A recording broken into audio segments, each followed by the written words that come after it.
Hello everyone, so this is a quick devlog number 3 about the version 0900. First of all, again, big thanks to everyone who sent their feedback and bug reports, they help a lot. So let's get into the devlog. So in this version, we added checkbox column in the new name list to select which names to rename or leave unchanged. And also we fixed localization language issues and added a settings property for the language. Because as some of you might know, you can launch Revit in multiple versions. The default is the English, US, then there is Great Britain and so on. So if you launch Revit in your own language, now it will warn you. So let's go over these two features and fixes. So first of all, when you open up the add-in right now, you will see that there's new version available. You can click on this and it will guide you to the update page. You will have to download the new version, uninstall previous version, and install the new version. Right now there is still no auto updater. Okay, so let's go over the rename column. We have a new column here, as you can see, with the checkboxes. You can check and uncheck it. And this means that you can now uncheck, for example, if you know that you don't want to rename this existing name. For example, you don't like this one, you uncheck it. Or I don't know, whatever random here names here, you can uncheck it and they will not be renamed, never.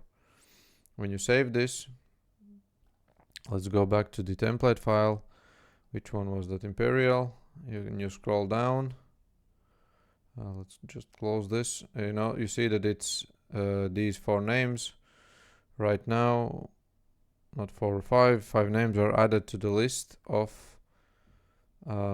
ignored elements. They are not per project because we cannot get like the GUID for the project through the Revit API, and I didn't want to add like a name here, project name, because names change and then it's harder to track. If you rename the project, you rename the document, it is harder to track the changes then. But right now what I did, I just made like a list of ignored elements, and then if the element is in the list, it will not be renamed, and this list will grow, it will change and so on. And it's not per project, as I said, it's not per project list of names. So if I go back, and let's go back and we check these names again back in, save it again, and if we go back to the list, you can see now that the list is empty. All types will be renamed. So that's that. If you scroll down, we see that some elements are grayed out and you cannot check it, and that is because there are some name errors, and now it's kind of easier to spot the names with the name errors. If you like double click on that and go to the category, you can see all the name rules here, and then you can see what you need to change, something you need to change so that this name will be kind of unique. For example, let me demonstrate it. For example, if you go to doors and if you remove the type mark here, we can see that right now a lot of doors are the same with the same name, so they cannot be renamed. And if we add like a door where is the type mark, we'll add back in the type mark. Now basically every door is unique with a unique name, and they can be renamed right now. So this is quite useful feature, and let's see what you say about it and how will it be used in real life scenarios. Okay, so about the fixed language localization issues and added settings language parameter. So as you know, as I said, you can launch Revit in multiple versions. For example, this is in German. And what we did, we added a settings language parameter to the settings. And that means that this settings file was saved from the Revit in the English USA language, or whatever the language will be, German, Russian, and so on. This will be saved here. And this is needed because for the categories, we can get like the category forge type ID here, and that's not a problem here. But for the doors, for example, for the, let's go somewhere else. maybe those are not the best one, but for example, for ceilings, we can get easily the ID, category ID, but for the compound ceiling, which is like a family name, we cannot get like unique GUID. There's no way to do it in Revit through the Revit API, because this is automatically translated according to your language, and it is per file. Basically, this is like these family names are read from the file itself, and they are in the language of the Revit document. What does this gives us like a opportunity to warn user so that the file was saved in different language, and some categories will not be transferred when you open this file in, for example, if you open this file in the German version, most of the categories will not be opened correctly. What I mean by that is then if you go back, let me show you an example. If you go to the German version, if you go in here, it says that the settings file that was last loaded is this one. It was created in English USA language, but the current document language uses German language. So that the Revit family names are localized and might not match between different languages. This could cause naming issues and unexpected behavior. So you have two options. You can create an empty file, or you can try and open this file in this document, and it will try to open it, but you will probably lose some settings, and you can also just cancel out and don't do anything with the file. And if you continue to open, you can see that for example, we had previously 11 categories selected. Now we have only 3 categories selected, and that means that some of the preset names, preset settings are lost here, and you can just check it out, what is saved, what is lost. Basically the text is only used here, and only these 3 categories are read correctly. And if you save, this will save the new settings in the German with only these 3 categories selected and only one of this annotation category selected. If you press cancel, nothing will be done to the file. Again, same goes if you're trying to open, probably will you update, when you update this add-in to the newest 0900 version, you will be presented with the same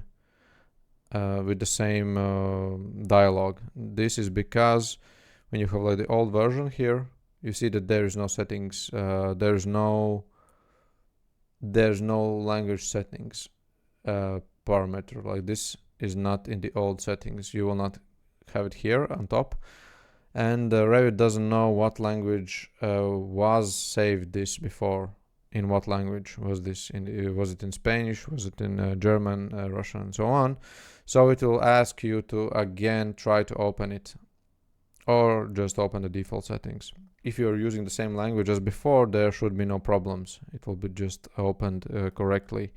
And let me demonstrate that. If you go to the Rename Pro again, new version, when you will first try to open it, it will show you the same dialog as right now, because the old version, like your version, was created in unknown language. But the current language uses the English USA in this scenario, and you should try to continue with existing settings, and it will just open up the settings. Probably nothing will be lost here. Just check it out. If something is lost, you can cancel out again. If everything is retained here, you're just gonna click save. And now if you go back to your old settings, you will see that the language is added here, and you should continue working as before, and there will be no problems, and it will not be asked again. Okay, these are like the 2 main things that were added in this version. So the next version probably will be, I will add on the next version is going to be probably 095. And I'm thinking about adding some kind of automatic default settings loading feature or something like that, because I see that a lot of people, they download the Rename Pro, they activate the add-in, but they don't go any further, because when you go in and load just when you open the settings up and you don't have like anything here. For example, if I just open the basic settings here, and there is nothing selected, or maybe it's gonna look like this. Probably the default settings are just empty, right? So you're just presented with a lot, basically nothing. You open up and you have to set up a lot of settings by yourself, and my guess is that most of the people just don't, they just open it, there's nothing here.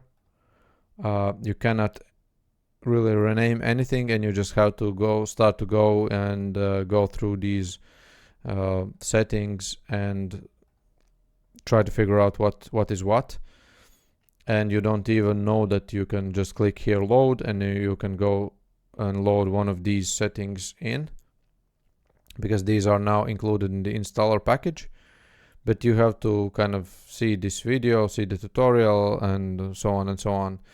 So I am thinking about adding maybe some additional dialogue when you click first time load, or maybe it will, if you see that, if it knows that you are just activating the add-in, it will by default load you like some metric or imperial settings, so that when you just open it, it's not like empty, but you're presented with some kind of preset settings, which you can then change later on. But you could kind of go over and see that, oh, okay, we have doors, and these are my families, and they will look like that. And you can, if it's fine, you can also rename them, but you have like some basic preset settings here.